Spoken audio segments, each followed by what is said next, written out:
Hey everybody, this is WireDogSec back with another video for you guys. Today's video, we're going to cover day 11 of the TryHackMe Advent to Cyber 2023 event. It says Active Directory, Jingle Bells, Shadow Spells. Before we get into it, be sure to hit that subscribe button with the notification bell if you're new here. Hit the like button if you're enjoying the content, and then comment below your thoughts and opinions on the information shared. Without further ado, let's go ahead and jump into it, folks.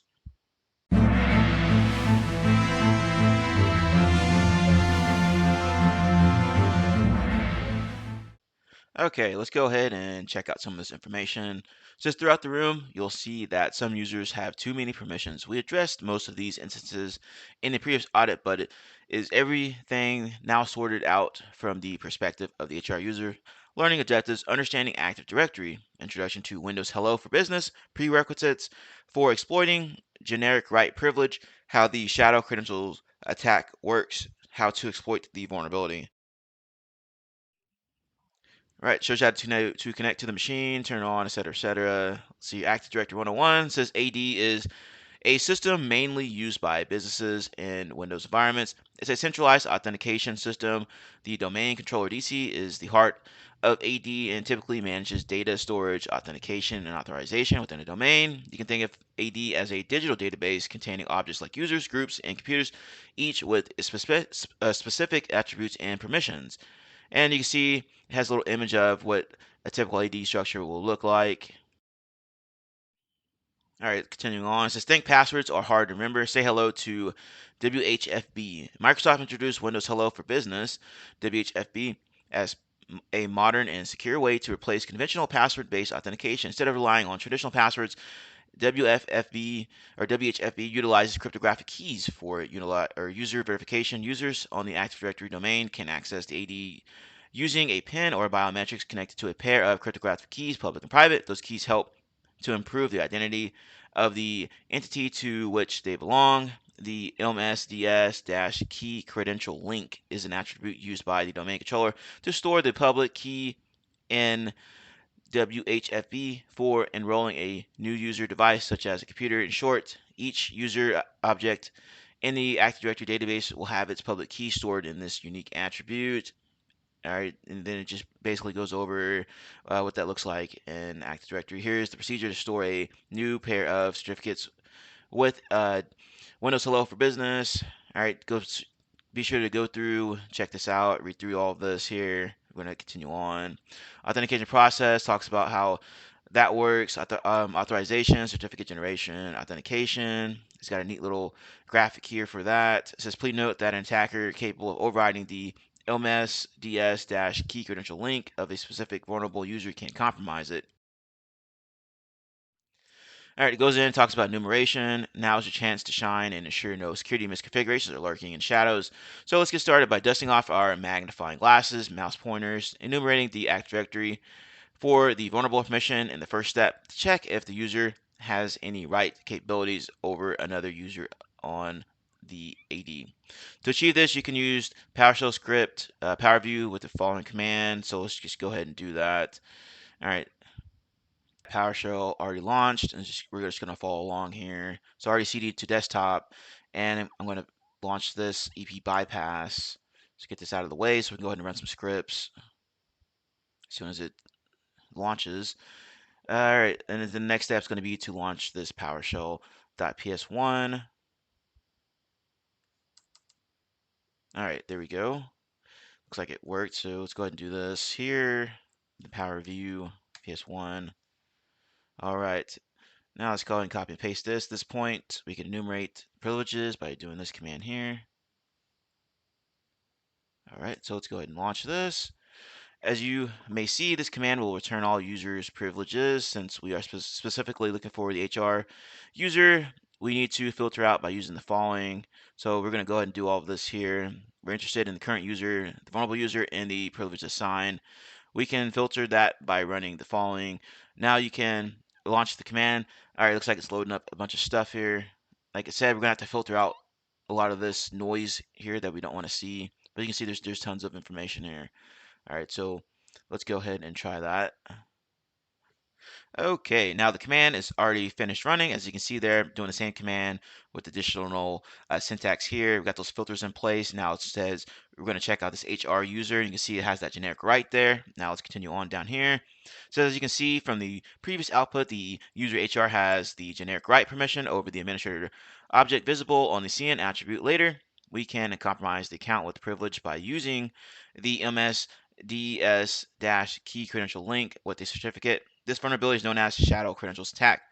The vulnerable user may not be the same user as the administrator. Please note that down since you will use it in the exploitation section. All right, now let's get into the exploitation stuff. It says one helpful tool for abusing vulnerable privilege is Whisker, a C# utility created by Elad Shamir. Using Whisker is straightforward. Once you have a vulnerable user, we can run the add command from Whisker to simulate the enrollment of a malicious device, updating the MS. Well, you can see their attribute. The task can be accomplished by running the following command, and there's the command there. So we're going to do all of this here shortly. In your case, you'll have to replace the target parameter with one from the enumeration step executed inside your VM. So let's go ahead and do all this here. All right. Now we saw earlier when we did an enumeration, we're going to be targeting HR, right? And then you got this van sprinkles. So let's go ahead and do that. Hit enter here on Whisker. Let it do its thing. All right, it's running, it's running. There we go. Group.exe, yada, yada, yada. Now let's continue on here. This tool will conveniently provide the certificate necessary to authenticate the impersonation of the vulnerable user with a command ready to be launched. Rubius, the core idea behind the authentication in AD is using Kerberos protocol, which provides tokens TGT for each user. A TGT can be seen as a session token that avoids the credentials prompt after user authentication. Rubius, a C# toolset designed for direct Kerberos interaction and exploitation, was developed by Spectre Ops, a pass the hash attack. Awesome, pass the hash. If you don't know what that is, be sure to hook that up. You can continue the exploitation by asking for a TGT of the vulnerable user using the certificate generated in the previous command. Once you turn the certificate, you can acquire a valid TGT. Additionally, the NTLM hash of the user account can be displayed in the console output, which can be used for pass the hash attack. Continue exploitation, asking for yada yada yada. All right, you can see the rest there. So you can now run Rubius with the following syntax, and it basically details all that out. Ask TGT slash user slash certificate password domain get credentials DC, and it's got a little syntax here for it. All right, so let's go ahead and fire up Rubius and go through all of this. All right, now we're back. We're at the fire off Rubius here. For some reason, Windows Defender decided to scan this machine and it quarantined Rubius.exe, so I had to restart the machine. But anyway, we're back in action. Be sure to put that dot backslash in there. All right, and then just paste that previous information into the prompt there. Hit enter, and it's going to be running. All right, once it does its thing, we're going to be able to find out the hash, and then we're going to use evil winrm to get into this machine from our attack box. See if this runs. There it goes. All right, it's going to take a few seconds for it to do its thing here, and then I'm going to get that NTLM hash, and then we're going to get into the attacker machine.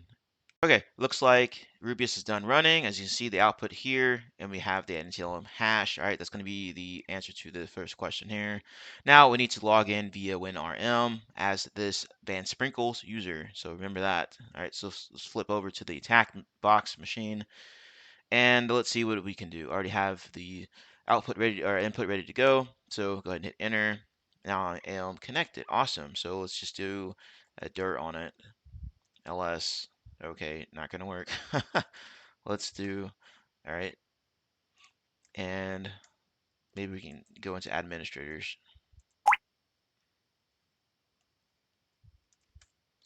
Awesome. So let's try desktop maybe.